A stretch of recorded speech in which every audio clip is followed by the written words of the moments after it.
Hi guys, Kitu vlog दुनिया में आपका स्वागत है। और आज मैं जा रही हूँ अयोध्या।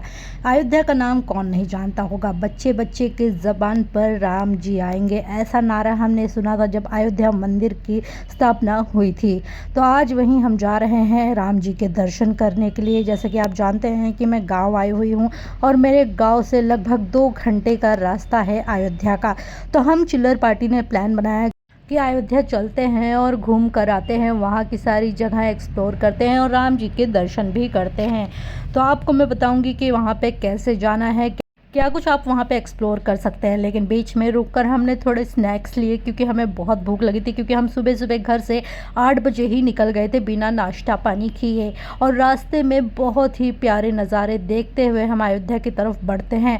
दोस्तों, अगर आप सुबह आते हैं अगर 6 बजे के आसपास, तो आपके दर्शन ईजिली हो जाएंगे। लेकिन अगर आप थोड़ा सा देर करते हैं तो आपको यहाँ पे दर्शन करने में काफ़ी रश मिल सकता है। हम लोग यहाँ पे करीब 10 साढ़े 10 बजे पहुँच गए थे, लेकिन फिर भी हमें बहुत रश मिला। रास्ते पे अब जब जा रहे होंगे तो आपको ये देखिए प्यारे से इंद्रधनुष दिखाई देंगे जो कि लाइट है। यहाँ पे बहुत ही अच्छा हाईवे बनाया गया है। और इसी के साथ साथ अगर आप यहाँ पे स्टे करना चाहते हैं तो आपके पास बहुत सारे ऑप्शंस हैं। आप जो है मंदिर से थोड़ी सी दूर पे होटल्स पे स्टे कर सकते हैं।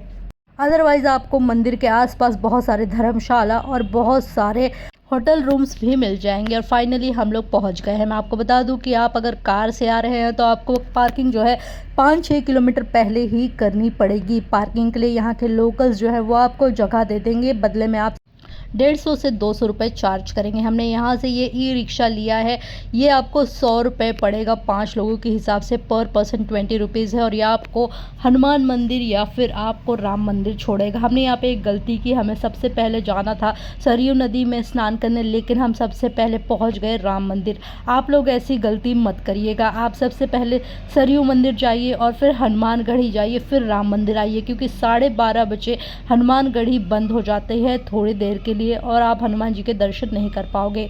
और फाइनली हम लोग पहुंच चुके हैं राम मंदिर। बहुत ही भव्य और बहुत ही प्यारा ये मंदिर बनाया गया है और बहुत सारे श्रद्धालु अलग अलग स्टेट से यहाँ पे दर्शन करने आए हैं। आपको मैं बता दूं कि अंदर जो है मोबाइल अलाउड नहीं है। आपको जो है मोबाइल के साथ साथ आपके पास जो भी एसेसरीज है सब बाहर ही लॉकर में जमा करनी पड़ती है। राम मंदिर में आपको चलना बहुत पड़ेगा, लेकिन अगर आप सीनियर सिटीज़न हैं, आपके पैर में दर्द है, तो यहाँ पे स्पेशली एक ट्रॉली का अरेंजमेंट किया जाता है जिस पे सीनियर सिटीज़न को बैठा कर ले जाया जाता है मंदिर। और आप यहाँ पे देख सकते हैं कि हम यहाँ पे अपने मोबाइल्स कलेक्ट कर देंगे और फिर हम आगे की तरफ बढ़ेंगे। आपको लग रहा होगा कि ये मंदिर है, नहीं, ये मंदिर नहीं है। मंदिर अभी और अंदर है। यहाँ पे आप जो है विश्राम कर सकते हैं, अपने एसेसरीज जमा कर सकते हैं। और अब हम फाइनली दर्शन करने जा रहे हैं। मैं दर्शन करके आ गई हूँ। मैं मेरा एक्सपीरियंस बताती हूँ। जब मैंने राम जी की मूर्ति देखी, ऐसा लग रहा था कि आंखों में कोई अलग ही चमक है। यहाँ पे एक मेरे साथ बदतमीज़ी हुई जो मैं शेयर करना चाहूँगी। वो यहाँ पे जो वॉचमैन थे जो हमें आगे आगे पॉज कर रहे थे, वो बार बार कंधे पे हाथ रख रहे थे, उनसे मेरी आर्ग्यूमेंट हो गई। अदरवाइज़ मेरे दर्शन बहुत अच्छे से हुए। अब हम जा रहे हैं हनुमानगढ़ी में दर्शन करने के लिए। लेकिन यहाँ पे दोस्तों हनुमान जी की जो मंदिर थी वो बंद थी, तो हमें यहाँ पे आधा घंटा इंतज़ार करना पड़ रहा था और बहुत ज़्यादा रश थी। और मुझे ऐसा लगा कि अब आधा घंटा इस धूप में इंतज़ार मैं करूँगी तो शायद मेरी तबीयत ख़राब हो सकती है, क्योंकि ऑलरेडी लाइन बहुत ज़्यादा लंबी थी। तो हमने सोचा कि क्यों ना सरयू नदी में जाया जाए और फिर वहाँ से रिटर्न आते समय हनुमान जी के मंदिर में जाया जाए। रास्ते में आप देख सकते हैं कि हमें बहुत ही प्यारे प्यारे ये भगवान जी की मूर्तियाँ दिखी। और अब हम फाइनली 1 किलोमीटर की वॉक करने के बाद पहुंच चुके हैं सरयू नदी के पास। हालांकि सरयू नदी के पास तो हम प्रॉपर नहीं पहुंच पाए, लेकिन सरयू नदी से जो पानी बहता है वो पानी को इस तरफ डाइवर्ट किया गया है जिसमें बहुत सारे श्रद्धालु स्नान कर सकते हैं। और यही वो घाट है जहाँ पे हम लोग जो है बैठे और बहुत मज़ा आया। ये पानी काफ़ी ज़्यादा ठंडा था। गर्मी में आपको लगेगा ही नहीं कि आप इतने अच्छे पानी में बैठे हैं, क्योंकि पानी बहुत ठंडा था। और यहाँ पे बहुत सारे लोग जो है नहा रहे थे। हालांकि हम लोग अपना कपड़ा लाना भूल चुके थे, इस वजह से हम नहीं नहाए, लेकिन शुभ ने यहाँ पे डुबकी लगाई।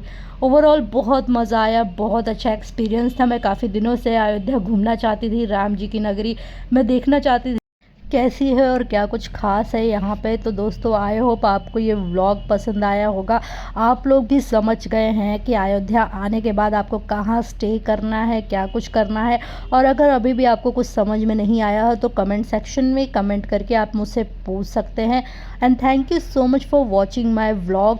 आई होप आपको ये व्लॉग देखकर काफ़ी अच्छा लगा। आप भी हमें कमेंट सेक्शन में कमेंट करके बताइए कि आप भी अयोध्या आए हैं और आकर कहाँ स्टे किए हैं।